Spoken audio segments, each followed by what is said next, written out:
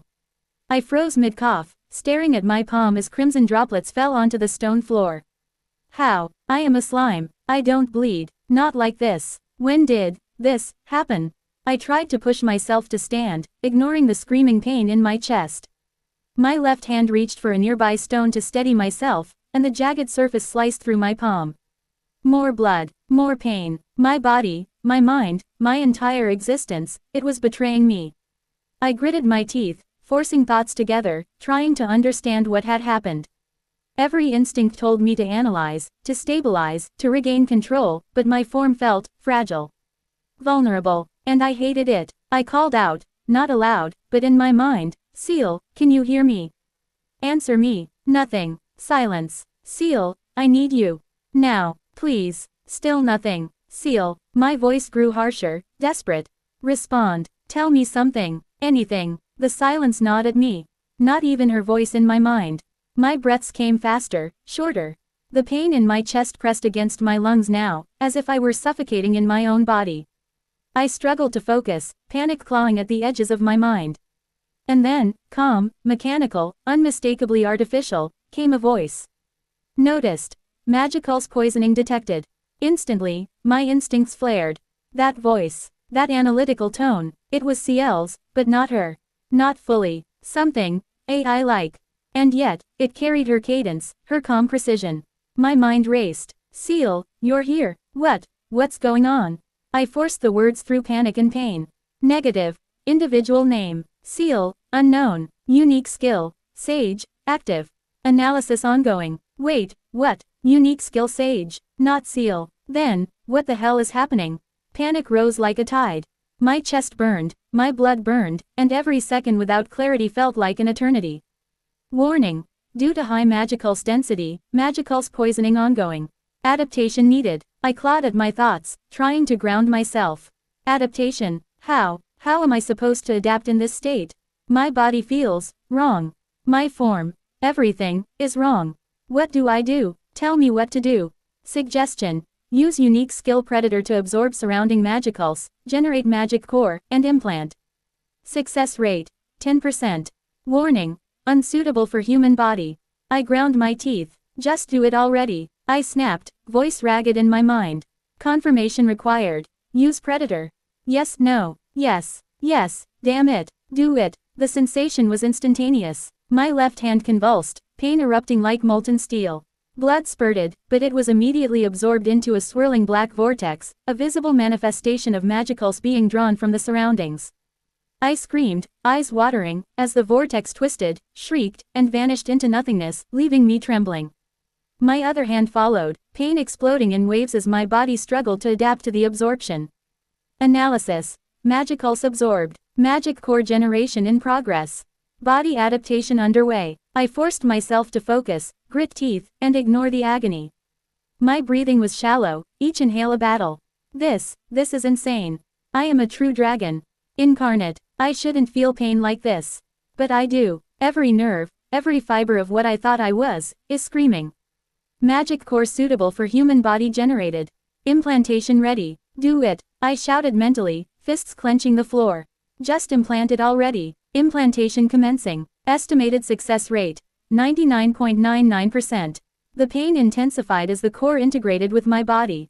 My limbs trembled violently. Magicals coursed through me like wildfire, burning, reshaping, stabilizing. I gritted my teeth through every second. Implantation successful. Self-regeneration activated. Gradually, the pressure, the burning agony, the crushing sensation in my chest, began to fade. My left hand restored itself, flesh knitting seamlessly, magicals now flowing naturally through my veins. My body, though battered, began to feel whole again. I took a shuddering breath. Real, tangible. My chest no longer felt crushed. My limbs no longer throbbed with unbearable pain. I lay back against the cold stone, sweat dripping down my forehead, heart hammering, but not with pain. With relief. The cave, dim and silent, pressed down around me. I had almost died. I had almost lost everything in an instant. I swallowed hard, trying to steady my shaking hands. What's going on? I whispered, voice raw. My thoughts were a storm, trying to piece together what had just happened. My mind kept returning to the voice, to the poison, to the impossibility of it all. The silence of the cave pressed against me. Not just physical silence, spiritual, empty, and threatening. My senses, honed and powerful as ever, detected nothing familiar. No magical's pattern I recognized, no presence I could analyze. Only isolation, and the lingering echo of that voice. Time for you to regret, Rimuru Velrain Tempest. I gritted my teeth, my golden eyes narrowing despite the exhaustion. Who are you? What do you want from me? I demanded aloud, though the sound echoed into empty stone. No answer, only the faint whisper of magicals, cold and foreign, brushing against my mind like a phantom. I drew another trembling breath, still aware of the black core now humming inside me, stabilizing my body, regenerating cells. The self-regeneration was smooth, miraculous, and yet, it left me with a lingering uncertainty. How had my body betrayed me so completely? How had I almost died? And why had the voice called me to regret? I sat upright, chest still sore, hands resting on my knees. My mind struggled to comprehend the chain of events, my heart hammering, not from exertion, but from the lingering fear. My first true brush with mortality in this form. I tried to summon my senses, reaching outward to detect magicals, life, anything familiar. But the cave remained still. Silent. Alien. Seal, can you hear me?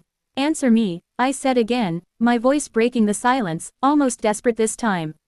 I waited. Nothing. Not a flicker. Not a whisper. I swallowed hard, still trembling. Seal, respond, please. I don't have time for this, damn it. Silence. I felt the cave around me, the blackened remnants of magicals, the strange pulse of energy that had poisoned me. Everything about this place screamed danger, and yet, I had survived. Somehow, my golden eyes narrowed. I wasn't done. Not yet. What is going on? I whispered again, softer this time, though the words echoed in the cold emptiness around me. My chest still ached faintly, the memory of pain lingering like a warning. Silence lingered in the cave, heavy and motionless, until Rimuru suddenly jerked upright again. The breath he dragged into his lungs trembled with confusion and an unease he couldn't quiet. His senses stretched outward on instinct, scanning every faint ripple of magicals, every drop of moisture in the damp air. Nothing felt right. Absolutely nothing. He turned slowly, eyes adjusting to the dim cavern walls. The rough stone, the cold air, the faint mineral scent, the echo of dripping water, something about it clawed at a memory deep within him. Familiar. Uncomfortably familiar. But it slid just out of reach, like trying to hold on to mist. His fingers closed around his chest, where the pain had been moments before. Why does this place feel like something I've been in before? The question wasn't meant for anyone, but it echoed around him anyway. A deeper uneasiness began to rise in his stomach, an instinct screaming that something was wrong beyond the physical pain he'd endured. His mind replayed the cold mechanical voice he'd heard earlier. Unique skill. Sage. Not Seal. Not Raphael. Not Great Sage. Just, Sage. That single word felt like a knife across his thoughts. Rimuru swallowed hard. The discomfort sharpened into dread. No, that's wrong. That's completely wrong. Seal wasn't just a skill. She was his partner, his companion, the one being he trusted more than anyone else, the voice that guided him from the moment he arrived in this world, first as Great Sage, then Raphael, then as Mana's Seal. She had been with him when he reincarnated. She evolved with him. He felt her existence woven into his very soul, into his thoughts, into his every decision. To suddenly be without her now. To hear, Sage, instead. It felt like having a limb ripped off. No, worse. It felt like having part of his soul hollowed out. His heart clenched again, this time from something closer to fear than pain. Why Sage? Why the lowest version? Did she reverse? No, that shouldn't be possible. That shouldn't ever be possible. Even if Seal somehow reverted, she would never return all the way back to Sage, the very first form that existed long before he ever earned her trust. This isn't right, Rimuru murmured, voice faint with anxiety he rarely allowed himself to feel. This is not Seal. And if it's not Seal, what does that make this body? He lowered his gaze to his hands. They trembled faintly. Not slime, not a spiritual body, not a true dragon incarnate. A body with weight, heat, blood, human. The word echoed in him like a threat. His breath hitched as cold realization crept into him. I've felt this before, haven't I? That heaviness in the limbs. The ache when he moved. The faint trembling of fear whenever uncertainty rose. This body, it felt like Satoru Mikami. Weak, mortal, frail, a body he hadn't possessed since the very beginning. He sucked in a sharp breath. Did I turn into a human again? The moment he said it aloud, the walls around him seemed to close in. His pulse hammered faster, panic clawing its way up. No, no, that shouldn't be possible. I'm a true dragon incarnate, my existence already evolved way beyond humanity. Turning back should be impossible. Seal would have stopped it, my resistances should have stopped it. My skills, where are my skills? Why do I only hear Sage? His voice cracked, something cold dripping into his veins. Did I lose Seal? The words barely left his lips. He swallowed hard, forcing the sting in his chest to settle. And Shizu, Veldora, Milam, Diablo, everyone. He clenched his fists. Did I lose everything? Silence swallowed his question whole. Then, notice. Human body stabilization complete. Closing square bracket. Rimuru inhaled sharply. Sage. Good. Tell me, analyze my body. Tell me my race. Now. A brief hum filled his mind as the voice responded. Analysis. Complete. Result. Species. Human. Additional information. Detected unique skills. Unique skill. Sage. Unique skill. Predator. Intrinsic skills. Absorb. Dissolve. Self-regeneration. Common skill. Telepathy. Extra resistances. Physical attack nullification. Pain nullification. Natural effects nullification. Abnormal condition nullification. Rimuru's breath stilled. That set of skills. That exact combination. It was identical to the moment he first reincarnated as a slime in Veldora's cave. But, why? He whispered. Confusion swirled with horror. Where are my ultimate skills? Where is my divine protection? My true dragon essence? My resistances? My ultimate form? My evolution? Everything was gone. Stripped. Reset. Like someone had reached into him and rewound his very being back to zero. Except this time, he wasn't a slime. And worse, this time, Seal wasn't with him. His hands began to shake. His chest tightened. His mind raced. Who could do this? Who could bypass Seal? Bypass my resistances? Manipulate my very existence, my core, my soul, without triggering even a warning. Even among the strongest beings he knew, reality manipulation at this level was nearly impossible. Ivaraj couldn't do it, Guy couldn't do it, even Velzard remnants shouldn't be able to do this so cleanly. Rimuru bit down on his lip. And that spiritual pain, that voice whispering, regret, that terrifying sensation of being spiritually torn apart. This wasn't an attack, this was forced reincarnation. His thoughts froze. Sage, Rimuru whispered, voice low and trembling. How long was I unconscious? Analysis complete. Estimated duration of unconsciousness, several days post-reincarnation. Closing square bracket. His heart nearly stopped. Reincarnation, you just said reincarnation, I already reincarnated. Affirmation, cause of reincarnation, data unavailable. Closing square bracket. Silence fell like a guillotine. Rimuru stared blankly at the cave floor, his mind slowly piecing together the truth he didn't want to accept. He hadn't just fainted, he hadn't been teleported, he wasn't sealed, wasn't drained, wasn't weakened by some trick. He had been reset, forced into a new life. Sent back, and not only that, he was weaker than he had been the moment he hatched as a slime. Fear, shock, helplessness, a cocktail of emotions he had long suppressed filled his chest. So that's it, Rimuru whispered. Someone sent me back in time, stripped me of everything, made me human, and get rid of Seal. His breath trembled. Someone, who can bypass even Seal's analysis, someone on a level far above anything I've ever faced. He clenched his fists, forcing strength into limbs that felt pitifully weak. He couldn't sit here, he couldn't break, not now. If he really had been sent back, then Veldora should still be sealed. For the first time since he woke, hope flickered in his heart. Veldora, his first friend, his partner, the one existence who changed everything for him. If he was here, if Rimuru could reach him, then maybe. Let's find him, Rimuru whispered, determination sparking through the fear. If there's even a chance he's still here, I have to see him. I have to understand what's going on. He braced a hand against the cave wall, pushing himself onto unsteady legs. His body felt heavier than he remembered, slower, weaker, but he forced it to move anyway. Every step echoed quietly as he made his way deeper into the cavern, the air growing colder and thicker with every meter he passed. Possibly, into the exact same cave where his journey began. A terrifying thought, a hopeful one, a familiar one. He walked on, heart pounding with fear, confusion, and desperate determination. Rimuru pushed forward through the dim corridor of the cavern, each step echoing softly against stone walls that hummed faintly with ancient magicals. The deeper he went, the heavier the air became, thicker, denser, pushing back against his human body like an invisible force. At first it was just a faint pressure, a subtle weight sinking into his skin. But soon, with every meter he walked, the density increased.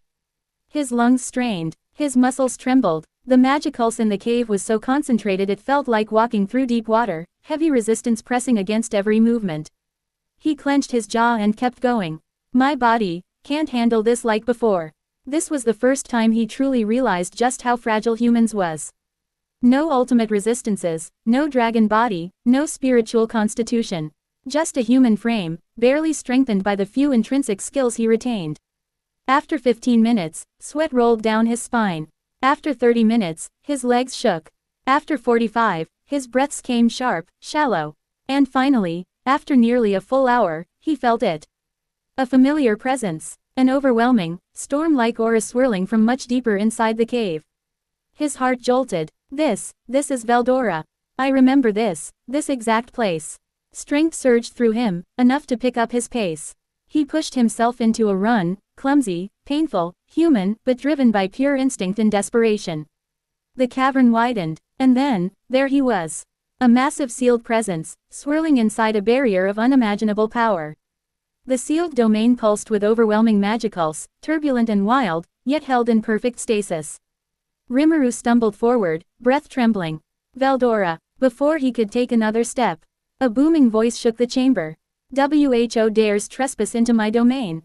The air vibrated, the stone trembled, and then the voice paused. A human. Veldora's tone shifted from wrathful to baffled disbelief. A human managed to come this far? Impossible. No ordinary mortal could endure even a fraction of my magicals. Rimuru lifted his head weakly. Hey, Veldora, I finally found you. And then his knees buckled. He collapsed to the cold stone floor, chest heaving painfully. Warning. High magical density detected. Adaptation required. Estimated adaptation time, 10 minutes. Closing square bracket. Rimuru wheezed out a shaky exhale. Good, 10 minutes I can handle. Veldora's voice thundered again, confused. Speak, human, what do you mean, found me? And how do you even know my name? Explain yourself. Rimuru forced a half laugh despite his ragged breathing. Well, everyone knows about you, you know. There was a beat of silence. Then, wah ha ha ha ha ha, of course they do. I am the all-powerful storm dragon Veldora. The very embodiment of destruction and chaos. Rimuru exhaled sharply. Yeah, sure. Can you just give me like 10 minutes? I'm not dying, I'm adapting. Veldora snorted. HMPH. Very well, take your time, fragile mortal. I shall permit your existence, for exactly 10 minutes. Rimuru smiled faintly. Yep, he hasn't changed at all. The pressure around Rimuru's body shifted. The crushing weight slowly lifted, replaced by a stable flow of magicals moving effortlessly through his veins. Adaptation complete. User may now endure current magical density safely. Closing square bracket. Rimuru pushed himself up onto his feet, rolling his shoulders experimentally. Alright, I'm good now, Veldora growled in disbelief. A mere human, adapted to my magicals. Impossible, fascinating, outrageous. Tell me, human, are you truly mortal? Rimuru shrugged. Technically, yeah, for the moment. Veldora hummed loudly, clearly intrigued. So, why were you searching for me? You mentioned finding me. What kingdom sent you? Surely this is an investigation. Nope. Rimuru shook his head. Not a kingdom. Let's say, I'm from another world. That's probably the easiest way to put it. And I came to find you specifically. A long pause followed. Another world. Veldora's voice quivered faintly. HHMPH. I see. Well, that is hardly surprising. A being of my caliber naturally draws dimensional attention. He tried very hard to sound composed. Rimuru snorted. Sure, buddy, whatever helps your dignity. Veldora puffed up proudly. Rimuru could practically feel it. Wahaha, insolent mortal. but amusing. So, tell me, why exactly seek me out? Rimuru inhaled slowly. Well, I was wondering, if we could be friends. Like, best friends. Silence. Absolute silence. Then, friends. A human dares to ask friendship of the storm dragon Veldora. The booming voice shook the cave. This is absurd. Ridiculous. Outrageous. Rimuru shrugged calmly. If you don't want to, I guess I'll leave you here. I came all this way to make a friend and maybe free you someday, but if you're not interested, that's fine. Dead silence. Then, wait. Veldora's voice cracked. Release. You mean me? Rimuru nodded casually. Yeah, it'll take time, maybe a few years. But I can do it. So, wanna be friends? The barrier crackled as Veldora's aura spiked with shock. Ahem, very well. I, Veldora, shall allow you the honor of my friendship. But, Rimuru blinked. But, one condition. A dramatic pause. You must grant me a family name. A mighty surname that both you and I shall share. Rimuru blinked. That's it. A name. Yes. Humans use family names. I wish for one. Choose one worthy of the great storm dragon. Rimuru thought for a moment. How about Tempest? It means raging wind. The sealed chamber shook. Veldora roared with pride. Excellent. I, the storm dragon Veldora, accept this grand name. From this moment onward, I am Veldora Tempest. The air pulsed with pride so thick Rimuru almost choked on it. Sure, Rimuru chuckled softly. Then I'll take it too. Rimuru, Velrain Tempest. Veldora paused. Velrain. His tone grew oddly curious. That name feels strangely familiar. Rimuru tensed faintly. Probably just a coincidence. Anyway, you wanna hear the plan to free you? Veldora straightened with a burst of excitement. Indeed, I am all ears, Rimuru. Speak, my friend. Rimuru inhaled slowly, resolving himself. He was weak, human, alone, stripped of everything, but he wasn't starting from zero. He had Veldora, his first friend, his turning point, the place where everything began. One more time, he would start here. All right, Veldora, he murmured, stepping closer to the sealed barrier. This time, let's rewrite our story from the beginning. And the storm dragon listened. Bright-eyed, eager, and unaware that history itself had just been reset. I have a plan, Rimuru said softly, almost to himself at first, but then louder, directed at Veldora. I can analyze the seal. There's a skill I have, Predator. I can use it to absorb the seal and even store you safely inside. From there, I can study it from both inside and outside, slowly learning the mechanism that keeps you trapped. Veldora's deep, resonant voice cracked with a mix of curiosity and disbelief. Absorb my seal, and store me inside. Ha ha ha, that's absurd. Impossible even. Rimuru's voice remained calm, measured. It's not impossible. It's slow, probably a century to fully analyze and break, but I'm confident. Using Predator this way, I can gather enough data to free you in 1 to 2 years. That's all I need. I can adapt, I can handle it. For a moment, silence. Then the cave erupted with Veldora's laughter, a booming, joyous sound that shook the stone around them. Ha ha ha, I love it. Yes, finally, someone willing to challenge my seal in clever ways. I've been trapped here for 300 years, what's a few more? This is perfect. Rimuru exhaled slowly, relief washing over him. I'm glad you're fine with the plan. Of course I am. Veldora's voice was filled with exuberance, almost vibrating with energy. You've become my friend already, and that makes you one of the greatest humans in existence. Only a select few could ever earn the right to call a true dragon their companion. Rimuru's lips twitched, a faint, rueful smile forming. Painful to admit, but you're right. Only a few. Yes. He stepped forward, letting the weight of the moment settle in. His hand rose, palm open, the air trembling slightly from the sheer concentration of magicals around them. Are you ready, Veldora? The dragon's booming voice responded without hesitation. Yes, my friend, do as you can. Rimuru's eyes narrowed slightly. He sent a thought inward. Sage, activate Predator. But this time, don't let my hand explode. Confirmation. Activation acknowledged. Predator will attempt subspace absorption with controlled stabilization to prevent tissue damage. Closing square bracket. Rimuru exhaled softly. Good, then let's do this. I'll see you later, Veldora. Yes, my friend, Veldora roared with excitement. We shall meet again, for the greater good. Predator. From Rimuru's palm, a black vortex formed, swirling violently, yet contained. This time, his hand remained intact, pain barely flickering through his nerves. The vortex expanded, massive and hungry, wrapping around Veldora's enormous form. Magicals pulsed and hissed, but almost immediately, the dragon's essence was absorbed, drawn into a subspace dimension within Predator. Rimuru's body shuddered under the release of pressure, energy flooding in chaotic waves, yet controlled. He stumbled back, exhausted. The residual magicals from Veldora's body leaked into him, a torrent of storm-level energy. His human frame groaned under the strain. High magicals absorption detected. Adaptation required. Using Predator to dissolve excess energy into user magicals. Estimated duration. Ongoing. Confirm action. Closing square bracket. Yes. Go ahead, Rimuru said firmly. Confirmation received. Initiating conversion and adaptation. The cave hummed, the residual energy twisting and rebalancing. Magicals flowed through Rimuru like a wild river finally tamed. His limbs tingled, muscles strengthening, body reconfiguring to handle the immense energy. Minutes passed, his breaths deepening, until finally. Process complete. Adaptation and magicals integration successful. User body stabilized. Closing square bracket. Rimuru exhaled, feeling the difference immediately. His human form, once fragile and trembling, now thrummed with newfound strength. Power and stability coursed through him, tempered by his innate skill. Sage, you hear me? He asked internally. Affirmative. I am online, monitoring magicals flow in user condition. Closing square bracket. I want you to analyze Veldora's seal constantly, Rimuru continued. Use my memories to gather as much information as possible. We need a complete understanding of it, step by step. Understood. Continuous seal analysis and memory integration initiated.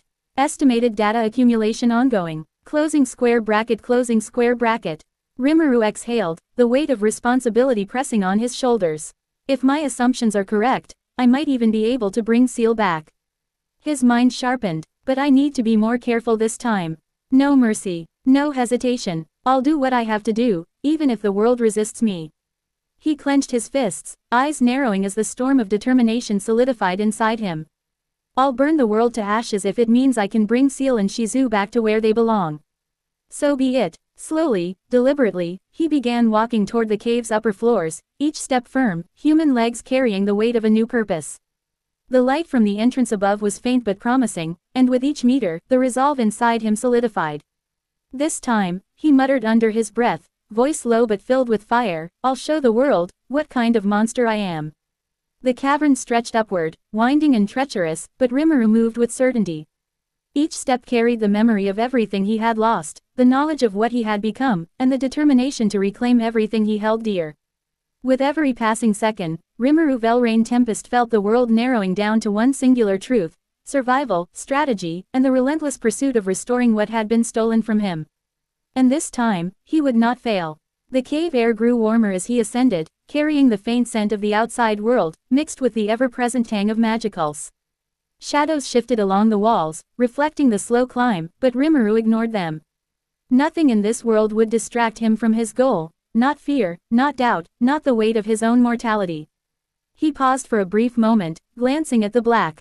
Veldora, you'll be free soon. And when you are, the world will quake. A quiet smile formed. But first, I have to survive this walkout.